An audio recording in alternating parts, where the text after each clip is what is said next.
ഫ്ലൈറ്റുകൾ കാര്യമായി ക്യാൻസൽ ചെയ്യപ്പെടുന്നുണ്ട്. നെടുമ്പാശ്ശേരിയിൽ നിന്നും തിരുവനന്തപുരത്ത് നിന്നുമുള്ള ഫ്ലൈറ്റുകൾ, നെടുമ്പാശ്ശേരി 23 വിമാനങ്ങൾ, തിരുവനന്തപുരത്ത് 20 സർവീസുകൾ, കരിപ്പൂരിൽ പൂർണ്ണമായും സർവീസുകൾ റദ്ദാക്കി. ഡാനി പോൾ, സാരംഗ് സുധാകരൻ, CB അനുമോദ് എന്നിവർ ചേരുകയാണ്. ആദ്യം ഡാനിയിലേക്ക്. ഡാനി, 26ഓളം സർവീസുകൾ, അതായത് ഒരു സർവീസുകളും നെടുമ്പാശ്ശേരിയിൽ നിന്ന് ഇല്ല എന്നാണോ, അതോ ജിദ്ദയിലേക്ക് മറ്റുമുള്ള ചില സ്ഥലങ്ങളിലേക്ക് മാത്രമുള്ള സർവീസ് നടക്കുന്നുണ്ട് എന്നാണോ?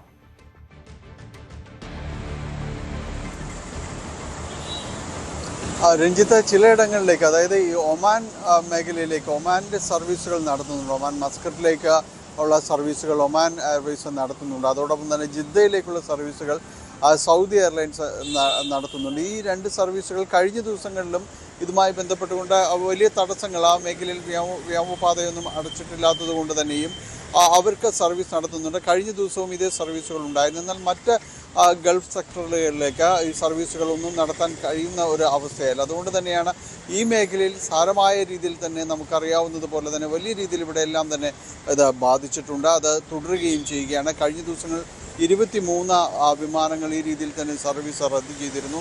അതിൻ്റെ തുടർച്ച തന്നെയാണ് ഈ ദിവസങ്ങളിലേക്ക് വരുമ്പോഴും കൂടുതൽ സർവീസ്. നമുക്കറിയാം, കൂടുതൽ സർവീസുകൾ പുലർച്ചെ തന്നെ എത്തുന്ന ഒരു രീതിയാണുള്ളത്. പക്ഷേ അതൊന്നും തന്നെ ഉണ്ടാകുന്നില്ല എന്നതാണ്. ഇന്നും സാരമായ രീതിയിൽ തന്നെ കൊച്ചിയിൽ നിന്നുള്ള സർവീസുകളെല്ലാം തന്നെ ബാധിച്ചിട്ടുണ്ട്. നേരത്തെ പറഞ്ഞ സൗദിയുടെയും അതോടൊപ്പം തന്നെ ഒമാൻ്റെയും ആ മേഖലയിലേക്കുള്ള സെക്ടറുകൾ, ജിദ്ദയിലേക്കും മസ്കറ്റിലേക്കുമുള്ള സർവീസുകൾ മാത്രമാണ് ഇപ്പോൾ നടക്കുന്നത്. പുലർ 8 മണിക്കും അതോടൊപ്പം തന്നെ 11:30ക്കും ഉണ്ടായിരുന്ന സർവീസുകൾ ഇനി ഉച്ചയ്ക്കുള്ള ഒരു ഫ്ലൈറ്റ്, ഈ രീതിയിലുള്ള സർവീസുകൾ മാത്രമാണ് പോകുന്നത്.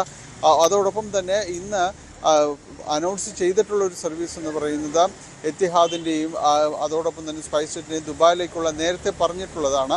പക്ഷേ അതെല്ലാം തന്നെ ഈ രാത്രി ഉള്ളതാണ്. പക്ഷേ നടക്കാനുള്ള സാധ്യതകളെല്ലാം വളരെ കുറവാണ്. കാരണം അതിൻ്റെ ഒരു സമയക്രമത്തിലേക്കെല്ലാം തന്നെ വരുമ്പോൾ അത് ചാർട്ട് ചെയ്തിട്ടില്ല എന്നുള്ള അറിയിപ്പ് തന്നിലേക്ക് തന്നെ ചുരുങ്ങുകയും ചെയ്യും. ഏതായാലും വലിയ രീതിയിൽ ഈ മേഖലയിൽ ആ പ്രതിസന്ധി നിലനിൽക്കുന്നത് അത് തുടരുകയാണ്. യാതൊരു അയവും ഇതിലേക്ക് വന്നിട്ടില്ല. നമ്മൾക്ക് നെടുമ്പാശ്ശേരി വിമാനത്താവളത്തിലേക്കെല്ലാം തന്നെ എത്തുമ്പോൾ അവിടെ ആരും തന്നെ ഈ ഡിപ്പാർച്ചർ അതോടൊപ്പം തന്നെ മറ്റു വിഭാഗങ്ങളിലേക്കെല്ലാം തന്നെ വരുമ്പോൾ കൂടുതലും ഗൾഫ് മേഖലയെ ആശ്രയിച്ച് തന്നെയായിരുന്നു കൂടുതൽ സർവീസുകൾ ഉണ്ടായിരുന്നത്. അവിടെ യാത്രക്കാരും ആരുമില്ലാത്തൊരവസ്ഥയിലാണ് ഉള്ളത്. ഒപ്പം തന്നെയും ഈ ചിലരെങ്കിലും വന്ന് നേരിട്ട് വന്ന് അന്വേഷണം നടത്തി പോകുന്നവരുമെല്ലാം തന്നെയുണ്ട്.